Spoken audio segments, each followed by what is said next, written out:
Au poste de secrétaire général du ministère de la Défense nationale, le général de corps aérien Jean-Martin Ossimandon a été installé en remplacement du général de corps d'armée Dieudonné Pongui de la gendarmerie nationale.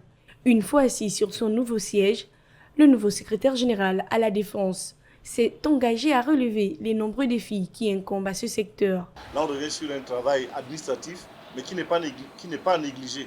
Parce que c'est d'abord la conception qui permet de faire en sorte que la conduite se fasse dans de bonnes conditions. Donc nous sommes en amont et il y a beaucoup de travail ici. Je m'occupais avant du personnel, maintenant il faut regarder les deux pans. Il y a beaucoup de travail à faire. Il y a vraiment beaucoup de travail à faire. Donc je sais compter sur les uns et les autres pour être à la hauteur de ces défis. Les défis sont nombreux et à nous de savoir rendre au président de la République la confiance qui a été portée sur nous. Dans le même élan, le secrétaire général sortant n'a pas manqué de prodiguer à son remplaçant des conseils qui l'ont accompagné tout au long de sa mission à ce poste. C'est une maison que vous connaissez. Vous avez déjà été ici en qualité de deuxième secrétaire général adjoint.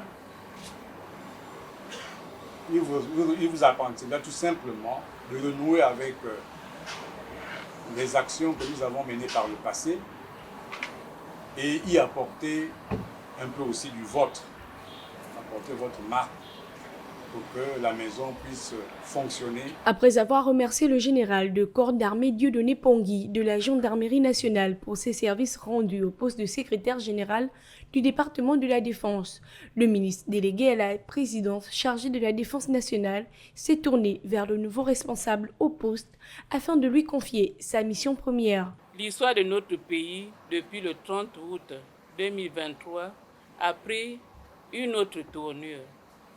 Et nous en sommes les maîtres d'œuvre.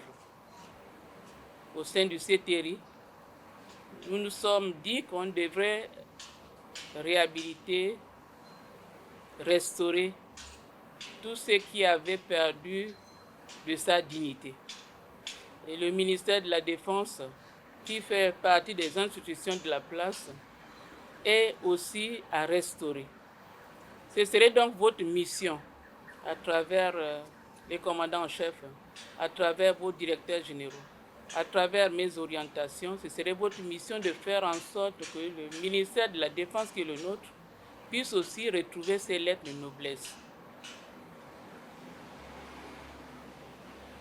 Cela vous impose, monsieur le général de corps aérien, votre qualité de coordonnateur de l'axe. Après avoir occupé un panel de postes au sein des forces de défense dans son ensemble, le général de corps aérien Jean-Martin Ossimandon se retrouve aujourd'hui secrétaire général au ministère de la Défense nationale, un autre poste où il devra faire valoir ses compétences.